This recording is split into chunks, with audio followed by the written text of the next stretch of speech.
বেগম খালেদা জিয়ার শারীরিক অবস্থার সবশেষ তথ্য জানাতে এভার কেয়ার হাসপাতালের সামনে থেকে সরাসরি যুক্ত হচ্ছেন সহকর্মী শাহাদাত অভ্র।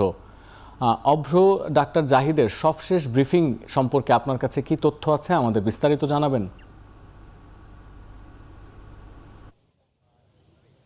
সতীর্থ, এখানে কিন্তু কিছুক্ষণ আগেই ডক্টর জাহিদ তিনি কিন্তু বেগম খালেদা জিয়ার যেই শারীরিক অবস্থা সেটি সম্পর্কে আমাদেরকে বলে গেলেন এবং তার সাথে সাথে বলে গেলেন যে আদতে ঠিক রবিবারে যেটি যাওয়ার কথা ছিল এয়ার অ্যাম্বুলেন্স লন্ডনের উদ্দেশ্যে সেটি কিন্তু যাচ্ছে না।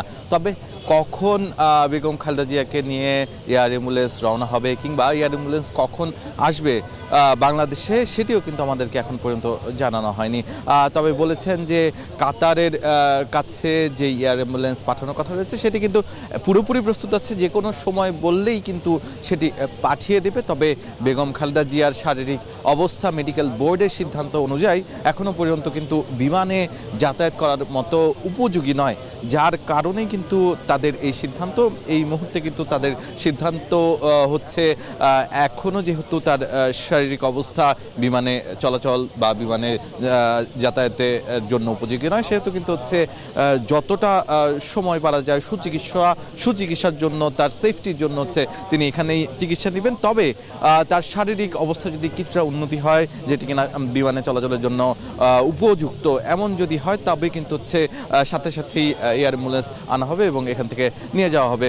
তিনি কিন্তু আমাদেরকে আরও জানিয়েছেন যে সার্বক্ষণিক তদারকির জন্য কিন্তু বেগম খালেদা জিয়ার মেডিকেল বোর্ডের সাথে কাজ করছে ডাক্তার জুবাইদা রহমান এবং তার পাশাপাশি কিন্তু অনলাইনে সবসময় খোঁজখবর নিচ্ছে তারেক জিয়া। তিনি কিন্তু প্রত্যেকটি মিটিংয়ে অংশগ্রহণ করেছেন। গতকালকেও কিন্তু যে মিটিংটি হয়েছে সেখানে তারেক রহমান ছিলেন এবং তারেক রহমানের পাশাপাশি ডাক্তার জুবাইদা রহমান ছিলেন।